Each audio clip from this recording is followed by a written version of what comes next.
The trembling hand gripped the pencil tighter. February 14, 1943, somewhere over the Solomon Islands. A Japanese naval aviator stared at his logbook. The words he was about to write could destroy him. His superiors at Rabaul would never forgive such thoughts. But truth demanded recording. The new American fighter defied everything they had been told. It was not inferior. It was something that shattered understanding. Smoke still drifted across Guadalcanal's skies. Through that haze, Japanese pilots had just faced the F4U Corsair in battle for the first time. Americans would later call this engagement the St. Valentine's Day Massacre. 12 Corsairs from VMF 124 had clashed with Japanese forces. Mixed results followed. 2 Corsairs fell, along with several other Allied aircraft. Japanese losses mounted as well. The Allies suffered tactical setbacks that day. Yet this engagement introduced something far more significant. An aircraft that would completely reshape the Pacific Air War had arrived. The F4U Corsair now prowled Pacific skies. With it came systematic destruction. Japanese naval aviation's core beliefs about aerial warfare crumbled. Their assumptions about technical superiority vanished. The invincibility of the Mitsubishi A6M Zero fighter became myth. Japanese pilots remained unaware of what they had witnessed. They had just seen the opening act of total transformation. Japan's elite naval aviators had conquered Pacific skies from Pearl Harbor to Singapore. Soon, they would be reduced to desperate one-way missions in obsolete aircraft. The mathematics of aerial combat were being rewritten, not through pilot skill or warrior spirit, but through horsepower, armor thickness, and production numbers.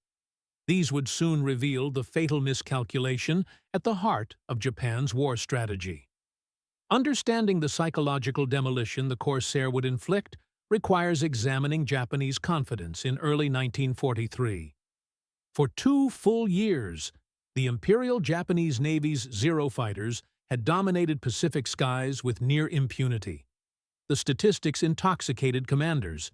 At Pearl Harbor, 9 Zeros had been lost, while destroying 188 American aircraft. Over the Philippines, Zero pilots claimed 550 Allied aircraft destroyed in the first week. They lost fewer than 40 in return. During the Indian Ocean raid, Commander Mitsuo Fuchida recorded Zeros shooting down 45 British aircraft, while losing just 4 of their own. Kill ratios spoke of divine superiority, often 10-to-1 or better in Japan's favor. Warrant Officer Hiroyoshi Nishizawa would become Japan's leading ace with 87 confirmed victories. In February 1943, he wrote to his younger brother, "The Zero is the perfect weapon. It harmonizes with the pilot's spirit like a samurai sword. The Americans build flying trucks, heavy, clumsy, without soul. They cannot match our unity of man and machine." This wasn't mere propaganda. Zero performance statistics from 1941 to 1942 genuinely surpassed anything the Allies could field. With a range of 1,029 miles, it could escort bombers distances that seemed impossible to American planners. Its turn radius of 612 feet at 200 miles per hour was nearly half that of the F-4F Wildcat. It could climb to 15,000 feet in 5 minutes and 30 seconds, a full minute faster than its American opponents. Lieutenant Konami Harada, a Pearl Harbor veteran with 19 victories who would survive the war, recalled in a 1976 interview, "We felt invincible in our Zeros. The aircraft responded to thought, not just control input. We could dance in the air while the Americans lumbered. Their pilots were brave, but flew cattle compared to our thoroughbreds." Yet by late 1942, cracks in this superiority were appearing. Japanese Naval Command refused to acknowledge them. The Battle of Midway had cost not just 4 carriers. it had claimed 110 of Japan's most experienced naval aviators. These men possessed over 1,000 hours of flight time and combat experience in China. They could not be replaced. More disturbing were the technical reports filtering back from the front. Commander Minoru Genda, the tactical planner of Pearl Harbor who would later help establish Japan's post-war air self-defense force, noted in a classified report that American fighters were becoming increasingly difficult to shoot down. The new F-6F Hellcat, encountered in small numbers, seemed to absorb tremendous punishment. Pilots reported hitting American aircraft with dozens of 7.7mm rounds without effect. The Guadalcanal campaign had demonstrated another troubling reality. American numerical superiority was growing. Where once Japanese pilots might face equal or inferior numbers, by early 1943, they routinely encountered American formations of 20, 30, even 50 aircraft. The mathematics of Bushido could not overcome the arithmetic of industrial production. What the Japanese pilots discovered on February 14, 1943, changed everything. The technical reality behind the Corsair shocked Japanese analysts when they finally obtained detailed intelligence. The F4U Corsairs Pratt Whitney R-2800W engine produced 2,000 horsepower, more than double the Zeros' 950 horsepower Nakajima Sakai 12 engine in the A6M2, or the 1,130 horsepower Sakai 21 in the later A6M5. This translated into performance figures that rendered traditional Zero tactics obsolete. Maximum speed of 417 miles per hour versus the Zero's 331 miles per hour for the A6M2, or 351 miles per hour for the A6M5. Climb rate to 20,000 feet in 7.5 minutes, compared to the Zero's 12 minutes. The ability to maintain control in dives exceeding 450 miles per hour, while Zeros experienced control surface freeze above 350 miles per hour. The first confirmed encounter between Zeros and F4U Corsairs occurred on February 14, 1943. 12 F4U Corsairs from VMF 124, having arrived at Guadalcanal just 2 days earlier, escorted PB-4Y Liberators on a bombing mission. The engagement saw losses on both sides. 2 Corsairs, 4 P-40s, 4 P-38s, and 2 Liberators were lost. Japanese forces lost 3 Zeros and additional bombers. Though tactically inconclusive, the engagement introduced a fighter that would soon dominate Pacific skies. The engagement of April 7, 1943, during Operation Y-Go, demonstrated the shifting balance of power. Admiral Isoroku Yamamoto had launched this operation, his last major offensive. He sent 224 aircraft, including 110 Zeros, against Allied positions. At Guadalcanal, they met 76 Allied fighters, including Corsairs, from Marine squadrons. The results devastated Japan. 39 aircraft lost versus 12 Allied fighters destroyed. Major Gregory "Pappy" Boyington, who would later command VMF 214, the Black Sheep Squadron, and score 28 victories, participated in these early Corsair operations. He would later write in his autobiography, Ba Ba Black Sheep, about the emerging tactics. The Zero was a dream to fly and fight in if you stayed slow. But we didn't stay slow. We came in high and fast, shot, and kept going. The Corsairs used what would become known as the boom and zoom tactic. Diving from altitude, firing during the high-speed pass, then using excess energy to climb away before the Zeros could bring their superior maneuverability to bear. In May 1943, Japanese technical teams examined captured Allied aircraft and reports from the field. What they discovered horrified them. The Corsairs' construction represented industrial capabilities Japan could not match. Its armor plating, 155 pounds protecting the pilot, oil tank, and oil cooler weighed more than some entire Japanese trainer aircraft. The bulletproof glass windscreen was 38 millimeters thick. It could stop the Zero's 7.7mm machine gun rounds at point-blank range. The self-sealing fuel tanks contained layers of rubber that expanded when punctured. This prevented the fire deaths that claimed so many Zero pilots. Most devastating was the armament. 6 Browning M2 50-caliber machine guns. Each fired rounds with 8 times the kinetic energy of the Zero's 7.7mm guns. With 2,350 rounds total, the Corsair carried enough ammunition for 30 seconds of continuous fire, tripled the Zero's capacity. The AN-M2 armor-piercing incendiary rounds could penetrate 21 mm of armor at 500 yards. The Zero's total armor protection was essentially zero. By June 1943, intelligence reports reaching Japanese naval headquarters painted a picture of American production that defied comprehension. The United States would produce 12,571 Corsairs by war's end, Vought building 4,152 F4U variants and additional later models. Goodyear producing 3,141 FG variants. Brewster manufacturing 735 F3A variants. Japan would manufacture 10,149 Zeros throughout the entire war. Mitsubishi building 3,879 and Nakajima 6,570. But raw numbers told only part of the story.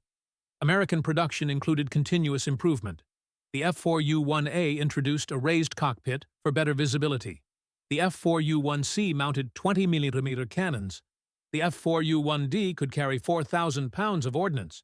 The F4U-4, introduced in late 1944, featured a 2,450 horsepower engine and 446 miles per hour top speed. Meanwhile, the A6M, Japan's most produced Zero variant, represented only marginal improvements over the 1940 original. The technical superiority of the Corsair exposed a fatal flaw in Japanese naval aviation doctrine: the inability to replace experienced pilots. The pre-war Japanese naval aviation training program was extraordinarily rigorous. A 95% washout rate produced pilots of exceptional skill, but this system could only generate 100 pilots per year. By contrast, the United States Navy's expanded training program was producing 2,500 pilots monthly by 1943. These pilots received 600 hours of flight training before combat deployment. This included 200 hours in advanced fighters. Japanese replacement pilots in 1943 averaged 100 to 150 hours total flight time. By 1945, some kamikaze pilots would have as little as 40 hours. The mathematics were inexorable. Each experienced Zero pilot lost meant replacement by someone with 1/6 the training. Each Corsair pilot shot down was replaced by someone with equal or superior training. The qualitative gap widened with each engagement. Rabaul, Japan's fortress in the South Pacific, became the graveyard of Japanese naval aviation. Between October 1943 and February 1944, continuous battles with Corsair-equipped squadrons produced loss rates that destroyed Japan's remaining cadre of experienced pilots. The statistics from this period tell a story of systematic annihilation. On November 11, 1943, carrier air groups, including Corsairs, struck Rabaul's harbor and airfields. Of 270 Japanese aircraft available, 35 were destroyed and 40 damaged. By December 17, 1943, when Allied forces mounted another major raid with 31 Marine Corsairs, 22 Navy Hellcats, and 23 Renzaf P-40s, Japanese forces could mount only minimal opposition. The few interceptors that rose were quickly destroyed. By January 1944, Japanese pilots were refusing to engage Corsairs unless they held overwhelming numerical superiority, a complete reversal from 1941, when single Zeros would attack entire enemy squadrons. While F4U Corsairs did not participate in the Battle of the Philippine Sea on June 19, 1944, carrier operations were still primarily conducted by F-6F Hellcats. The battle demonstrated the complete reversal of aerial supremacy that new American fighters had achieved. The results were catastrophic for Japan. 445 Japanese aircraft destroyed versus 30 American aircraft lost in combat. The kill ratio had reversed from 10-1 in Japan's favor in 1941 to nearly 15-1 in America's favor. The few Corsairs that were present served with land-based Marine squadrons providing distant cover, but the battle's outcome reflected the same technological and training advantages that made the Corsair dominant. Japanese naval aviation never recovered from this defeat. By late 1944, surviving Japanese pilots faced complete psychological collapse. They had entered the war as members of the world's premier naval aviation force. They now flew knowing they were inferior in every measurable way. Saburo Sakai, Japan's leading surviving ace with 64 victories, wrote in his memoir, Samurai, about this period. We had lost our edge in equipment, in numbers, in pilot quality, in everything. The appearance of the new American fighters meant death for our younger pilots. They had neither the skill to fight nor the aircraft to escape. The introduction of the F4U Corsair in October 1944, with its 2,450 horsepower engine and 446 miles per hour top speed, removed any remaining illusions. This variant could outperform the Zero in every flight regime. The psychological journey from elite fighter pilots to suicide attackers represented the ultimate admission of defeat. Vice Admiral Takejiro Onishi, who organized the first kamikaze units in October 1944, explained the brutal logic in a staff meeting. If we continue conventional attacks, we will lose 100% of our aircraft for negligible enemy losses. If we employ special attacks, we will still lose 100% of our aircraft, but may inflict meaningful damage.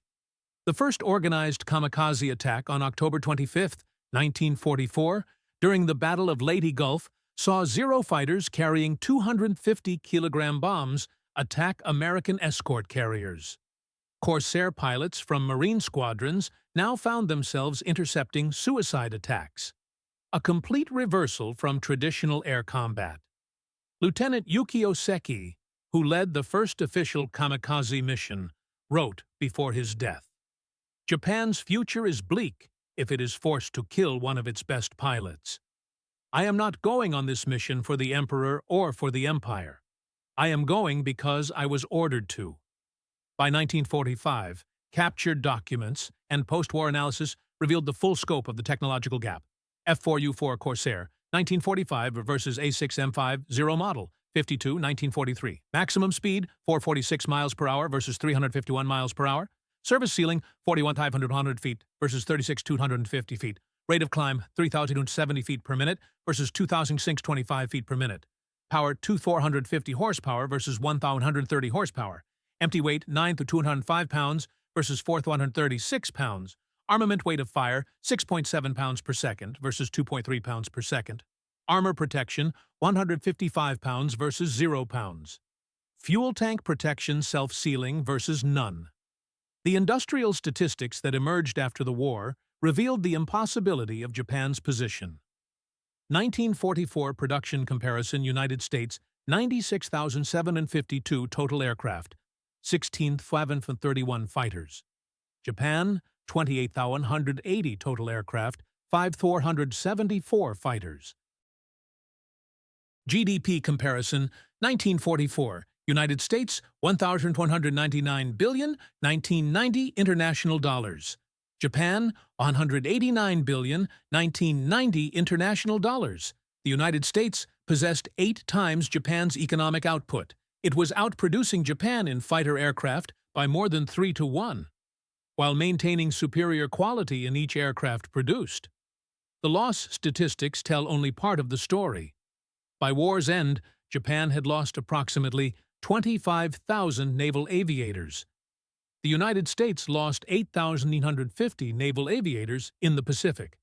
But the composition of these losses revealed the true tragedy. Japan lost 90% of its pre-war trained pilots by mid-1944. The United States never lost more than 15% of its experienced pilot cadre at any point. By 1945, Japanese pilot training had collapsed entirely. New pilots received 30 to 100 hours of flight time before combat, compared to 600 hours for their American counterparts. Many kamikaze pilots had never fired their weapons before their final mission. The dominance of the Corsair forced fundamental changes in Japanese tactical doctrine. By 1944, standing orders prohibited engaging Corsairs unless holding 3-to-1 numerical superiority. Even then, pilots were instructed to make one pass and disengage if unsuccessful. The Corsair rules distributed to Japanese pilots in late 1944 acknowledged complete inferiority.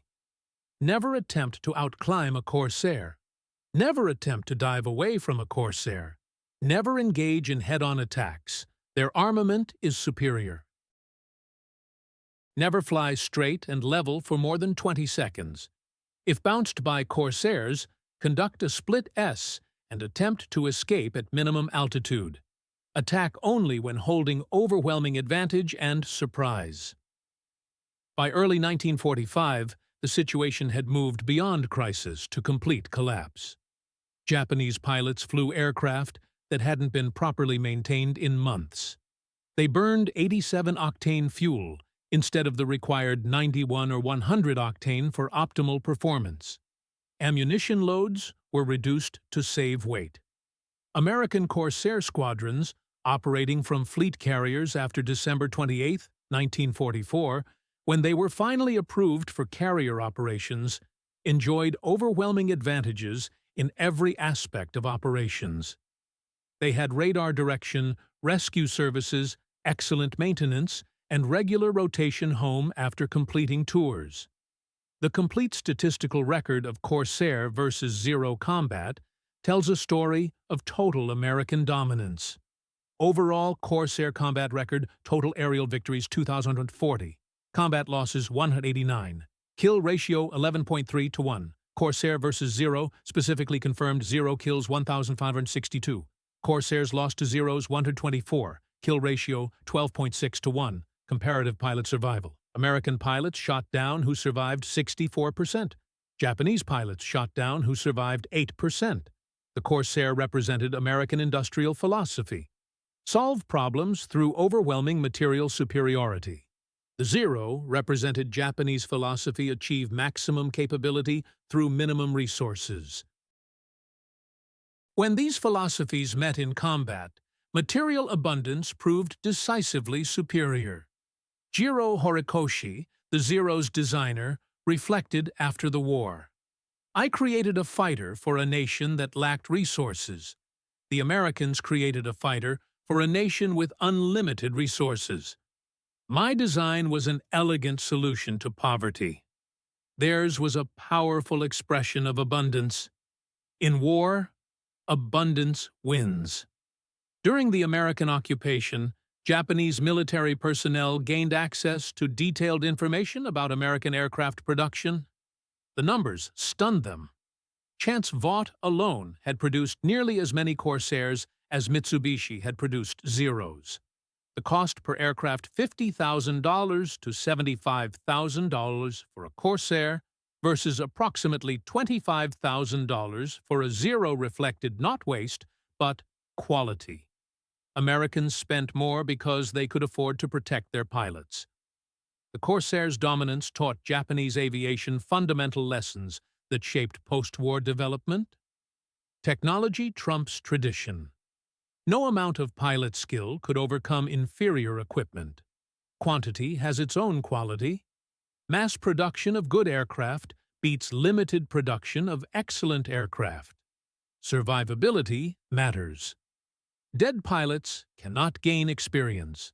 Industrial capacity determines capability. The nation with the best factories wins.